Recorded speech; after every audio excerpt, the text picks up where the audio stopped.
Already നമുക്കൊരു ഹിന്ദി കിട്ടിയിട്ടുണ്ട്, കുട്ടി നന്നായി പാടുന്നു.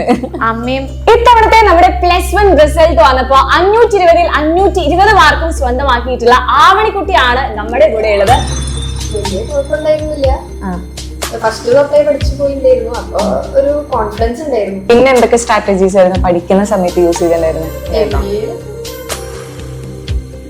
അപ്പൊ പറഞ്ഞിപ്പോ നമ്മൾ തിരിച്ചു പോവാണ് ബാക്കിലോട്ട്, മ്യൂസിക്. അപ്പൊ എന്തായാലും ഗിറ്റാറൊക്കെ വായിക്കാൻ അറിയുന്ന സ്ഥിതിക്ക് എന്തായാലും പാട്ടൊക്കെ പാടാൻ അറിയണം.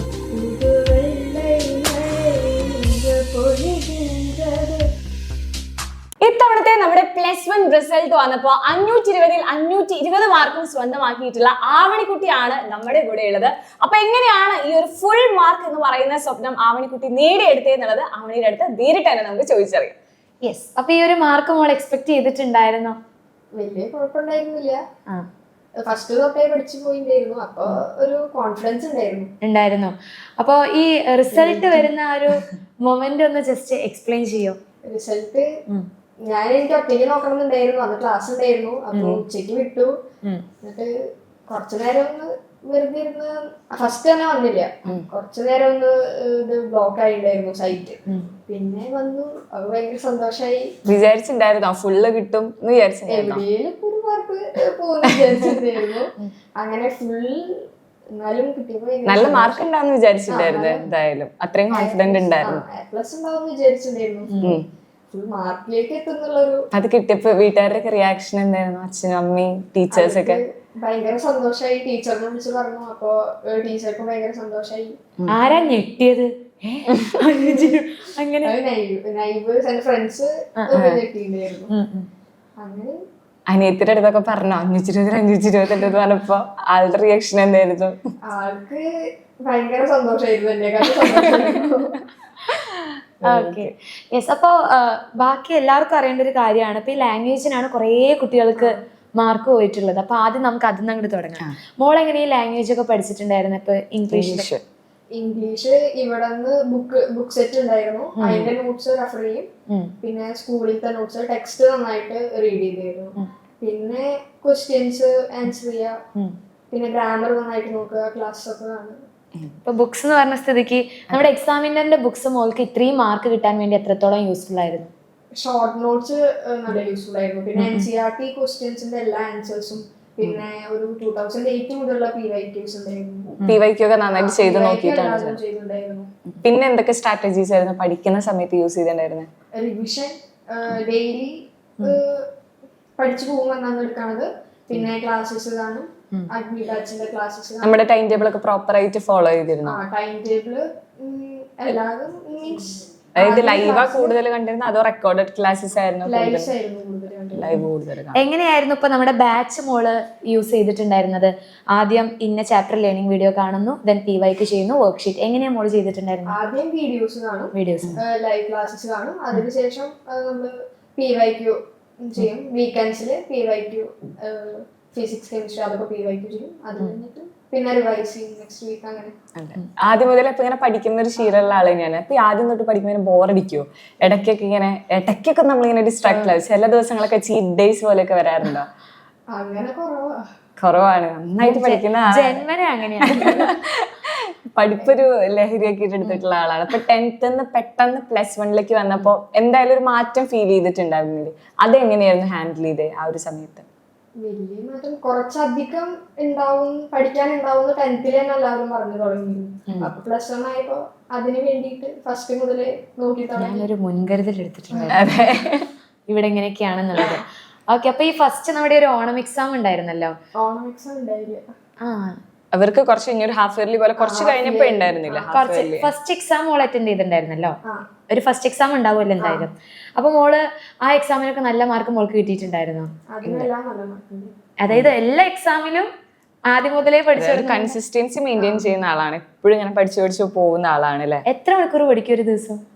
ഒരു ദിവസം ഇങ്ങനെ ക്ലാസ്സിലെ ഡേയ്സ് ഒക്കെ 1 to 2 hours.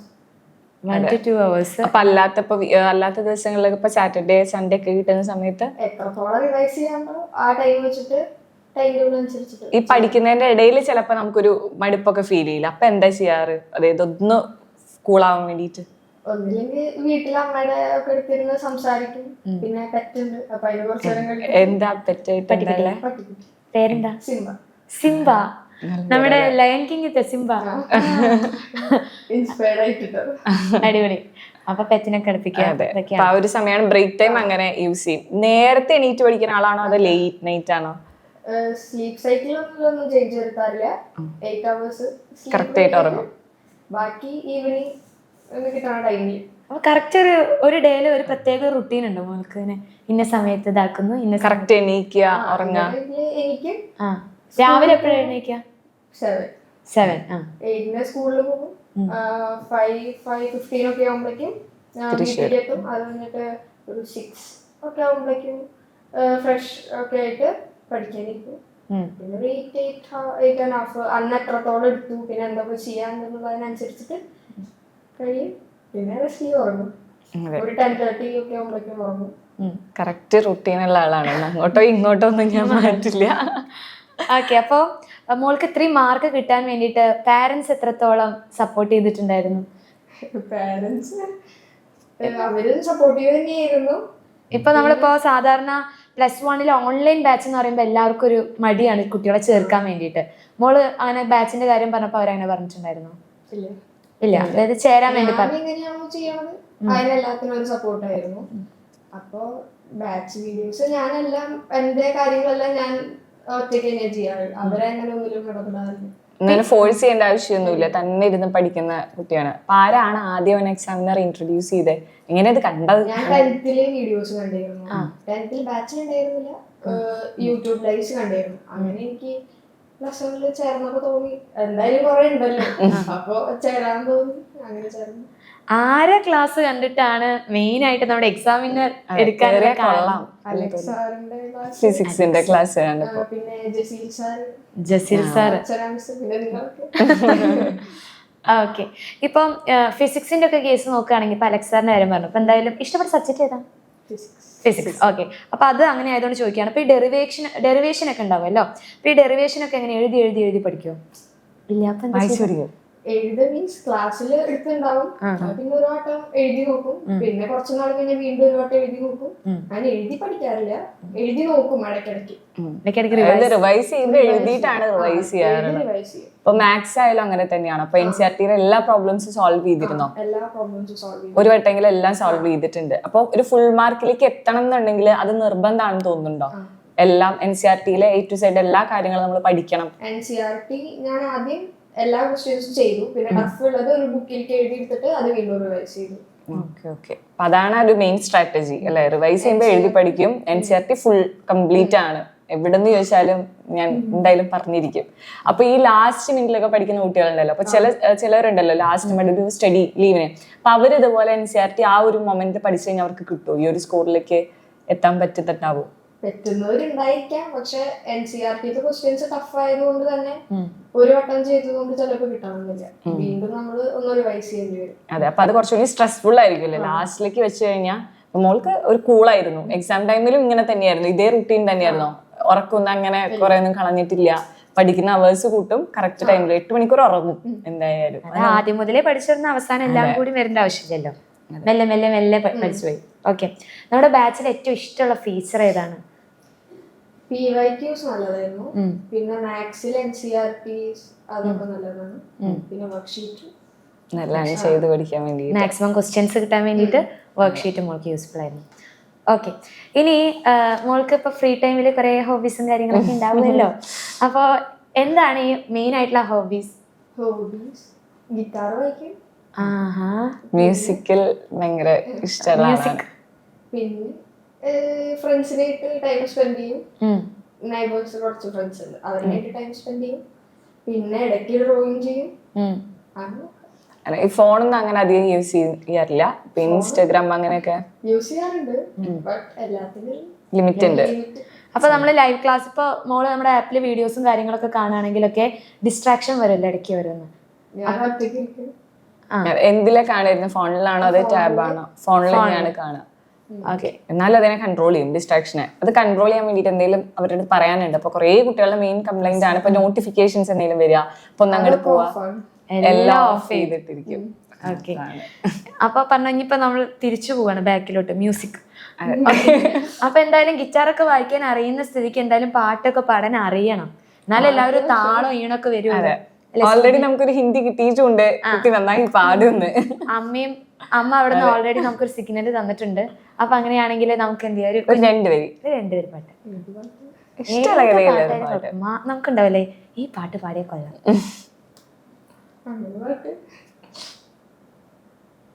പഠിത്തോ ഏതാണ് മോൾ എപ്പോഴും പാടുന്ന ഒരു പാട്ട്? ആര് ചോദിച്ചു കഴിഞ്ഞാലും പെട്ടെന്ന് നമ്മുടെ മൈൻഡിക്ക് ഒരു പാട്ട് വരില്ല. ഈ ഒരു വീഡിയോയിലൂടെ എല്ലാരും ഫേമസ് ആവും. புதுவெள்ளை மழை இங்கு பொழிகின்றது, இந்த கொள்ளை நிலா உடல் நனைகின்றது, இங்கு சொல்லாத இடம் கூட குலைகின்றது, மனம் சூடான இதம் தேடி அலைகின்றது, புதுவெள்ளை மழை இங்கு பொழிகின்றது, இந்த கொள்ளை நிலா உடல் அணைகின்றது, இங்கு சொல்லாத இடம் கூட குளிர்கின்றது, மனம் சூடான இடம் தேடி அலைகின்றது, நதியே நீயானால் கரை நானே, சிறு பறவை நீயானால் ഉൻവാനം നാനേ. അടിപൊളി അടിപൊളി അടിപൊളി. ഓക്കെ. അപ്പൊ മോള് സ്കൂളിലെ പ്രോഗ്രാമിലൊക്കെ പങ്കെടുക്കാറുണ്ടോ? കവിതയ്ക്കൊക്കെ പങ്കെടുക്കാറുണ്ട്. അപ്പൊ അങ്ങനെയാകുമ്പോ കുറെ ക്ലാസ്സസും കാര്യങ്ങളൊക്കെ മിസ് ആവൂലേ? വീട്ടിൽ നല്ല പ്രാക്ടീസ്, ഗ്രൂപ്പിലല്ലോ. ഓക്കെ. സിംഗിൾ ആയിട്ടുള്ള ഐറ്റംസ് അപ്പൊ അതിൽ നോക്കണം. ഇപ്പൊ രണ്ടും മാനേജ് ചെയ്ത് കൊണ്ടുപോകാറുണ്ട്. അതായത് വെറും ഇങ്ങനെ പുസ്തകപ്പുഴ പോലെ ഇങ്ങനെ ഒതുങ്ങി കൂടിയിരിക്കുന്ന ആളെന്നല്ല, സ്വന്തം കഴിവൊക്കെ എക്സ്പ്രസ് ചെയ്യാറുള്ള ആളാണ് അല്ലേ? ഓക്കെ. ഇനി എങ്ങനെ മോള് ടൈം മാനേജ് ചെയ്യുക? ഇപ്പോൾ എക്സാമിന്റെ സമയത്ത് കുറെ കുട്ടികൾ ഫേസ് ചെയ്യുന്ന ഒരു പ്രശ്നമാണ് ടൈം കിട്ടാറില്ല. അപ്പൊ മോളെ എങ്ങനെ ആദ്യം മുതൽ 1, 2, 3, 4 അങ്ങനെ നമ്പർ ഇട്ടിട്ട് ആൻസർ ചെയ്യുന്നതാണോ? അതായത് വെയിറ്റേജ് കൂടുതലുള്ള ക്വസ്റ്റ്യൻസ് ആദ്യം ആൻസർ ചെയ്ത് വെക്കാറുണ്ടോ? അങ്ങനെയാണ് ചെയ്യാറ്? ഇല്ല, ഓർഡറിൽ തന്നെയാണ് ചെയ്യാറ്. അപ്പോൾ നമ്മളിപ്പോൾ മാത്സ് ഒക്കെ ചെയ്യുന്ന സമയത്ത് ടൈം കിട്ടാറുണ്ടോ? അപ്പൊ ചിലവർക്കൊക്കെ ഇങ്ങനെ സ്റ്റക്ക് ആയി പോലും, ഇപ്പൊ ഒരു ക്വസ്റ്റ്യൻ ഇങ്ങനെ സ്റ്റക്ക് ആയി നിൽക്കുക, അപ്പോഴൊക്കെ എന്താ ചെയ്യാറ്? നന്നായിട്ട് പ്രാക്ടീസ് ചെയ്യാറുണ്ട്, അപ്പൊ അങ്ങനെ സ്റ്റക്ക് അങ്ങനെ വരാറില്ല. നന്നായിട്ട് ചെയ്ത് നോക്കുമ്പോ അങ്ങനെ സ്റ്റക്ക് അങ്ങനെ വരാറില്ല. കുഴപ്പമില്ല. ഇപ്പൊ ലാംഗ്വേജ് ആണെങ്കിലോ, ലാംഗ്വേജ് ആണ് കൂടുതൽ ടൈം. പിന്നെ അത് ഫസ്റ്റില് മീൻസ് നന്നായിട്ട് ടെക്സ്റ്റ് റീഡ് ചെയ്താൽ നമുക്ക് പോയിന്റ്സ് എപ്പോഴും മനസ്സിലുണ്ടാവും. ഷോർട്ട് നോട്ട്സ് പോലെ പോയിന്റ്സ് നന്നായിട്ട് പഠിച്ചു വെച്ച് കഴിഞ്ഞാൽ സ്പീഡ്, പിന്നെ നമ്മൾ നന്നായിട്ട് സ്പീഡിൽ എഴുതുക. ബൈ ഹാർട്ട് ചെയ്യാറുണ്ടോ അപ്പൊ ലാംഗ്വേജ് ഒക്കെ ആവുമ്പോ? കീ പോയിന്റ്സ് ഒക്കെ ബൈ ഹാർട്ട് ചെയ്യും, ബാക്കിയൊക്കെ സ്വന്തമായിട്ട് പിന്നെ ഡെവലപ്പ് ചെയ്യും. ഇപ്പൊ വലിയൊരു പാരഗ്രാഫ് ഒക്കെ ആണെന്നുണ്ടെങ്കിൽ അങ്ങനെ ഡെവലപ്പ് ചെയ്ത് വരും. പിന്നെ നോട്ട്സ് എക്സാമിനറുടെ ബുക്ക് ആയാലും ടീച്ചർ തരുന്ന നോട്ട്സ് ആയാലും അത് നന്നായിട്ട് 1-2 വട്ടം വായിക്കാറുണ്ട്. അപ്പൊ ഓട്ടോമാറ്റിക്കലി നമുക്ക് ഇങ്ങനെ എഴുതാൻ പറ്റും. ഈ സെൽഫ് നോട്ട്സ് ഒക്കെ ഉണ്ടാക്കാറുണ്ടോ? അപ്പൊ ഏതെങ്കിലും ഈ നോട്ട്സ് അല്ലാതെ ഇപ്പൊ നമ്മളിപ്പോ ഒരു ചാപ്റ്റർ വായിക്കുമ്പോൾ നമുക്ക് തോന്നുന്നു ഷോർട്ട് നോട്ട് പോലെ നമ്മുടേതായിട്ടുള്ള രീതിയിൽ കുറവാണ്. ഓൾറെഡി ഉള്ള ഷോർട്ട് നോട്ട്സ് തന്നെ വെച്ച് പഠിക്കുകയാണ് ചെയ്യാറ്. അതായത് ടെക്സ്റ്റ് ബുക്കിൽ ഇങ്ങനെ എഴുതുമോ സൈഡില്? നോട്ട്സ് ഉണ്ടായിരുന്നു, സ്കൂളിലായാലും നോട്ട്സ് ഉണ്ടായിരുന്നു. അതും പിന്നെ നോട്ട്സിൽ ഇല്ലാത്ത ടെക്സ്റ്റിൽ നിന്ന് നോക്കിയിട്ട് എഴുതി വെച്ചിട്ട് അങ്ങനെ.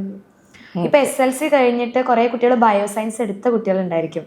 അപ്പൊ അവരോടൊക്കെ മോൾക്ക് എന്താ പറയാനുള്ളത്? ഇങ്ങനെ ആദ്യം പഠിച്ചു കഴിഞ്ഞാൽ നല്ല മാർക്കിലോട്ട് എത്താൻ വേണ്ടി പറ്റും, അങ്ങനെ എന്തെങ്കിലും ടിപ്സ് അവർക്ക് പറഞ്ഞു കൊടുക്കാനുണ്ടോ? ഫസ്റ്റ് തൊട്ടേ നന്നായിട്ട് പഠിച്ച് പോവാ, അല്ലെങ്കിൽ ഒരു ഹാഫ് എ വെച്ചിട്ടെങ്കിലും ഒന്ന് പഠിച്ചു തുടങ്ങാം.